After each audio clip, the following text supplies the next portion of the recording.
Michael. How are you, mate? Mike. I'm all right. How are you boys? Very well, mate. Ticking not too over. bad. It's Friday night, isn't it? Friday night. Oh, yeah. What are you up to this weekend, mate? Watching the football. Are you going to it? Are you watching it in the pub? Are you watching it at home? Are you consuming it? I'm watching at home. All right, mate. Oh, okay. Sam, go on. Lovely. Are you? I'm assuming you're United. Is this right, Michael? Yeah, I am. How are you feeling about the game? Wow. We might just turn up. Do you reckon? You usually do. These type of games, isn't it? Yeah, I mean, the bigger clubs, that's fine, but when it comes to smaller clubs, I mean, last night, I just think there's like so disorganised, not working together, no teamwork. It was sort of like, why are you not putting the ball in? You know, Hoyland could have maybe scored, but I actually do think, though, the players don't believe in him. In Hoyland? Yeah. That's a problem, I don't think the team actually believe in this new manager either. I mean, look at the stats since he took over from Ten Hag. They are worse than Ten Hag. Well, yeah, that's because he's playing his formation and the players that he has aren't capable of playing the formation that he wishes to play. And it don't help that he's always battering them after the game. Yeah. I know. But, Colin, I want to ask you a question. Did you feel like when you played at Old Trafford, was you not scared of going to Old Trafford? Well, I wouldn't say scared, but fearful. The reason why I say that is because you got to really go there. Well, in our days, you had to go there and really be organised, or else you just get picked off. When you're playing against skulls, types of it's, straight away, and then you've got other players that can just make things happen at any stage of the game. You just knew that you just always you can't lose no focus at all. And I knew I was always going to be probably the lone striker on my own with no support, because all my team's defending, because we've got two banks of four behind the ball, and then you're obviously your number 10 that's defending as well. So it was a hard place to go to get any kind of change out of. I was so proud when I scored a goal at Old Trafford, just one goal was enough. And my dream was complete, and it was the theatre of dreams back then, But now what I'd say is it's like, I see some players that go in there thinking they're going to get a brace. And I'm thinking, hold on a minute, this never used to be happening when I was playing. That was a place to go where you was scared to open up. You couldn't even break on Man United just in case you lost it, and then they got on the counter and they go back and score. So it's not this. It don't look like it's the same feeling anymore when you go to Old Trafford. Well, my biggest fear is this: is the fact that if Amorim doesn't start getting results and start seeing improvement, I actually don't think Ineos will actually back him in the summer. I think they will let him go. Oof. Do you think? That's a big shout. He hasn't even had one window, mate. No, I don't think they might not give it to him. I can see this happening like David Moyes. But they've asked him to come early, so he's come early. He can now.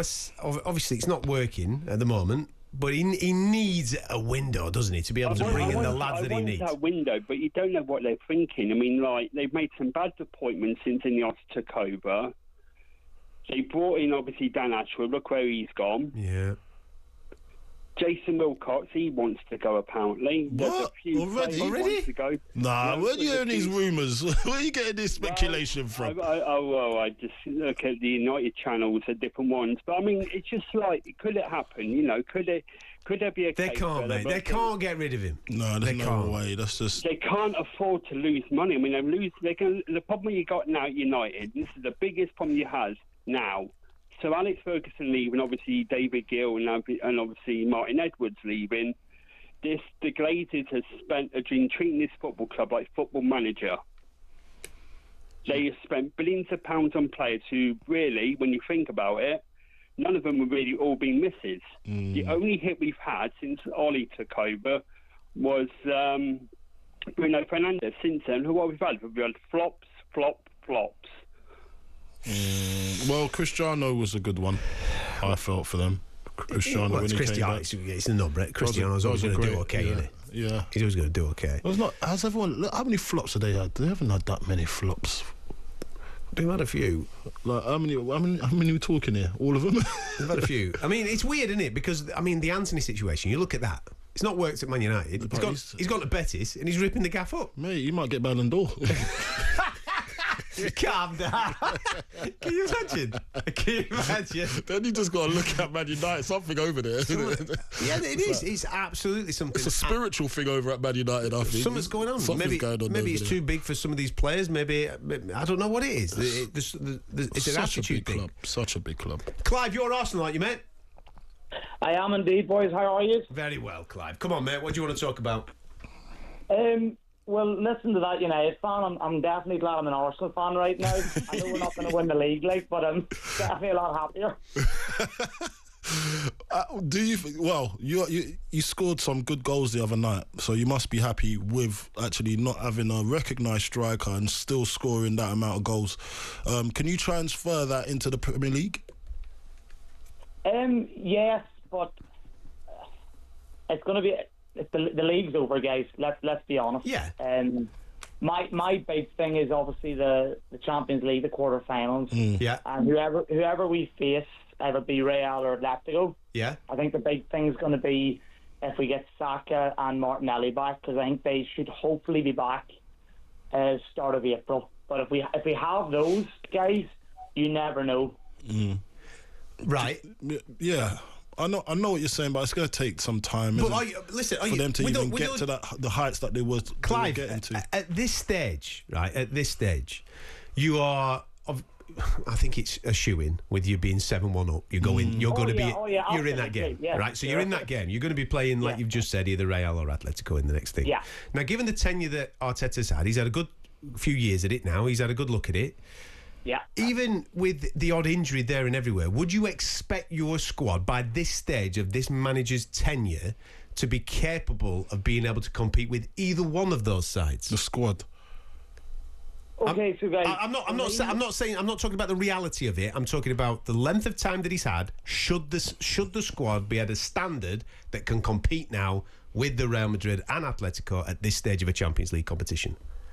You know what? I love this question because I think what Arteta's done in his tenure has been absolutely incredible. Even when he first joined as manager, I think people forget how bad the team was, guys. We had Mustafi, Sokratis, we had Lichtsteiner. We were absolutely awful. I think the biggest thing in the summer as well was PSR issues. Yeah. So I think Arteta, people said Arteta didn't want a striker. For me, I think he did want a striker. Of course he did. But the likes of Isak wasn't available. The likes of Stasko wasn't available. So there's no point in going for a striker that you don't really want. And then if you want to get a striker next year, you're left with the striker you've got and you don't actually want them. And then it's trying to ship them off. Because, guys, I look at it as a business and I want to see Arsenal competing year after year. So I want to make sure we get the first or the second choice. And I think what Arteta was looking at was we scored a lot of goals last year. Yeah. But I think our problem areas were left back or that Xhaka role. So I think Arteta was thinking, okay, let's solve that left back issue. Let's get Mourinho in. And then I know next year I can get the striker I want, i.e. an Isak or a Sasko. I mean, the biggest thing with the whole Isak thing is that if Newcastle don't get Champions League football, I expect him to want to leave. Because it's going to be hard to get Isak out of Newcastle. It's going to be hard to get him out. They've got the dome, man. I understand that, but at the same time, listen, by the way, Newcastle are top club, top fans, and all that. But let's be honest, the likes of City, Liverpool, Arsenal are the three best teams in the league right now, and everyone can see that. Isak wants to be competing for the biggest honours and playing Champions League football. He deserves that. Do you know what I mean? Yeah, there's no doubt about that. He does. You know, but Newcastle might get that. Yeah, like you say, it's one of them ifs, buts, and maybes conversations for the end of the season, isn't it? Yeah, but for me, in terms of even without all that, if we had our strongest squad right now, do I see us competing against Real Madrid, Bayern Munich? Absolutely. Okay. Absolutely. Because guys, you have to look at us. Look in the Premier League. We haven't got beat by City in the last 3 years. We haven't got beaten by Liverpool in the last 2 or 3 years. We are one of the best teams in Europe. Yeah. And I know people like to banter us, but around Europe, There's no club would be going, oh yeah, we want to face Arsenal. Listen, absolutely not. On your day you can play. There's absolutely no doubt about that. Of course, there's no doubt about that. No doubt about that. That's what I mean about the question. The reason why I was asking the question, I understand that they've got injuries at the moment, but Arsenal against Madrid, Arsenal against Atletico. In my head, listen, this is not Arteta's first rodeo now. He's had a good look at this squad for a period of time. He's built this squad. He's been in the Champions League. You know, he's had the feel of it.